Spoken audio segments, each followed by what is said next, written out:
Hello mga madam, welcome back again to my channel. Ayan, si madam ay nakahagap ng chismis na may promo.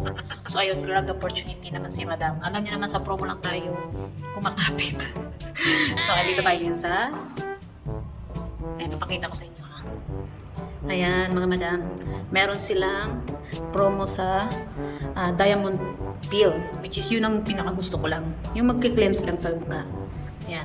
Lunch break pa sila kaya hindi na natin tatawagan. Hintay lang natin kasi we have more time. Ayan. So, bali, nakita ko lang to siya sa Facebook. Pero, alam ko yung may-ari nito kasi yung may-ari nito, meron din siyang dental clinic dito sa building na to.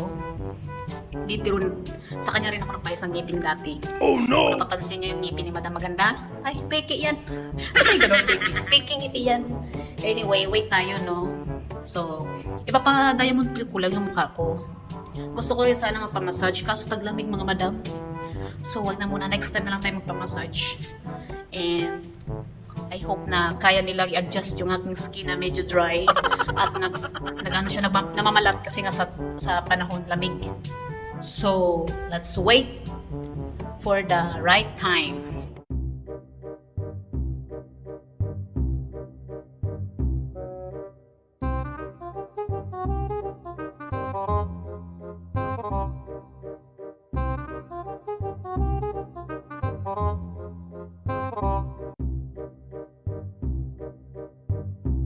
One hour later. So ayan mga madam, nasa bahay na ako. Hindi na ako nakapag-video habang inaano yung mukha ko. No? May picture lang ako ng isa.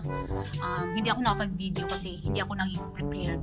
Masyadong mabilis yung pangyayari. So anyway, so far, type ko yung the way ng nila Diamond Peel. And maganda yung nag-ano sa akin kasi talagang binigyan niya ako ng advice. So, kailangan ko daw ihinto na yung paggamit ng isang product dahil yung mukha ko magkakaroon na daw ng chance. May chance na. Sana all may chance. May chance na sana tayong yumaman.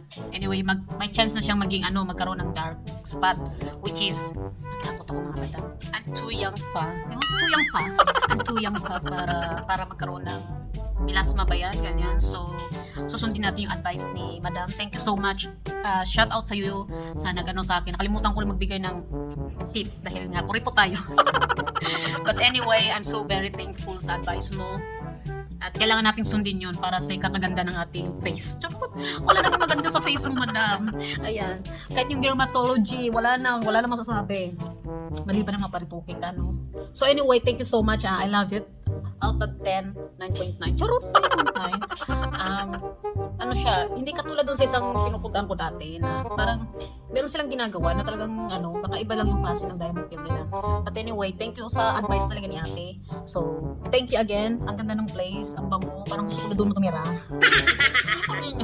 So, ayan, thank you again and see you next time. Abangan natin yung promo ulit kasi doon na lang talaga tayo umaasa sa promo. Masyadong expensive, madam. Kung i-convert mo ng Philippine money, ay naku, mapapahay na ko na lang talaga ako sa presyo. But anyway, thank you so much again. Bye!